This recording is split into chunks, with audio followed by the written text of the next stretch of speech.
अस्सलामुअलैकुम जी। खालिद महमूद पी के और बुरे वाला, हम बनेंगे आप दोस्तों की आवाज़। आज हम मुल्तान शहर में आए हुए हैं जी।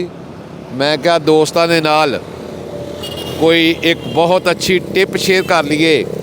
रात असी अपने बहुत अच्छे ग्रुप दे विच बहुत अच्छे उस्तादा ग्राम ने ये टिप ते दोस्तों ने तमाम ने मुतमिन होए आ कि ये टिप जिहड़ी आ ये बहुत अच्छी आ और दोस्तों नूं मैं कहा शेयर कर दिए। हुण जिहड़े दोस्तों ने जोड़े लाने आ जां लाले आ, अगे जिहड़े बच्चे निकलने आ ਉਹਦੇ ਵਿੱਚ जिन्ने भी दोस्त साडे हैगे आ, जे अगे बच्चे ही मच्छरां दे नाल ਜ਼ਹਿਰਬਾਦ ਦੇ ਨਾਲ ਭਰ ਜਾਣਗੇ तो वो काम नहीं आउंदे।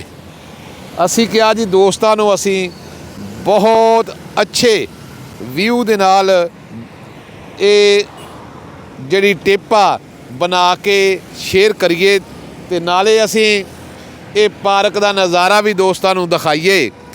चीज़ ये आ कि असी एक बहुत अच्छा टिप्पां दा ग्रुप बनाया। ਉਹਦੇ ਵਿੱਚ तमाम दोस्तों ਨੂੰ पहले कोई भी मसले मसैल के तहत कोई टिप रखी जाती आ तो फिर जाके असी ਜਿਹੜੇ दोस्त जिन्ने भी असी हैगे आ, ਜਿਹੜੇ दोस्त इतफाक करन कि ये टिप बेहतरीन आ बहुत अच्छी आ, वो फिर दोस्तों ਨੂੰ अगे शेयर करी दी आ। पहले सवाल रखीदा सारे दोस्तों ਦੇ ਵਿੱਚ, फिर जाके अगर उन्होंने इतफाक करन दोस्त तो फिर उन्होंने टिप ਨੂੰ अगे दसीदा है। दोस्तों चीज़ ये आ कि डीजल ते पेट्रोल ਜਿਹੜੇ ਖੁੱਡਿਆਂ ਦੇ ਵਿੱਚ ਬੱਚੇ ਨਿਕਲ ਆਉਣ ਉਹਦੇ ਵਿੱਚ ਤੁਸੀਂ ਟਾਕੀ ਟੁੱਕੀ ਵੀ ਗਿੱਲੀ ਕਰਕੇ ਮਾਰ ਸਕਦੇ ਆ। ਫੁਹਾਰੇ ਦੇ ਨਾਲ ਕੋਈ ਛੱਤ ਛੁੱਤ 'ਤੇ ਵੀ ਤੁਸੀਂ ਡੀਜ਼ਲ ਤੇ ਪੈਟਰੋਲ ਮਾਰ ਸਕਦੇ ਆ।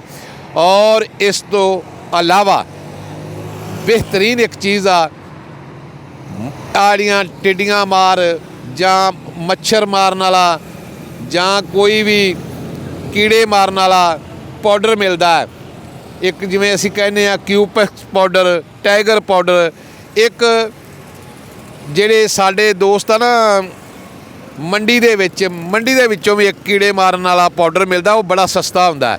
वो भी लिया के तुसीं ਜਦੋਂ ਬੱਚੇ ਨਿਕਲ ਆਉਣ ਖੁੱਡੇ ਦੇ ਵਿੱਚ ਨੁੱਕਰਾਂ ਨਾਕਰਾਂ 'ਚ ਉਹ ਬੱਚਿਆਂ ਦੇ ਥੱਲੇ ਉਹ ਜਿਸ ਵਕਤ ਤੁਸੀਂ ਸਿੱਟ ਦਿਓਗੇ ਥੋੜ੍ਹਾ ਖਿਲਾਰ ਦਿਓਗੇ तो मच्छर इंशाअल्लाह ताला बच्चों के नज़दीक नहीं आता।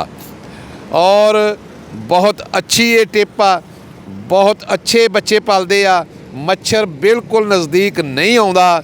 सब तो अच्छी जी ये चीज़ आ कि डीजल ते पेट्रोल नूं मिक्स करके ਉਹਨੂੰ ਖੁੱਡੇ 'ਚ मारो, कोई गिली टाकी करके वो भी तुसी विच एक दो जगह ते टंग सकते हो, या डीजल ते पेट्रोल किसी बोतल दे विच पा के किसी नुक्कर दे विच तुसी जिस वक्त इनू ला दोगे तो बोतल दे विच जिथे सराख खाली बोतल होवे उतली साइड ते कोई दो चार सराख कर दो तो ये भी बहुत अच्छा वा।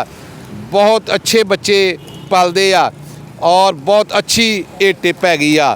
खालिद महमूद पी के और बुरे वाला, हम बनेंगे आप दोस्तों की आवाज़। अल्लाह हाफिज़।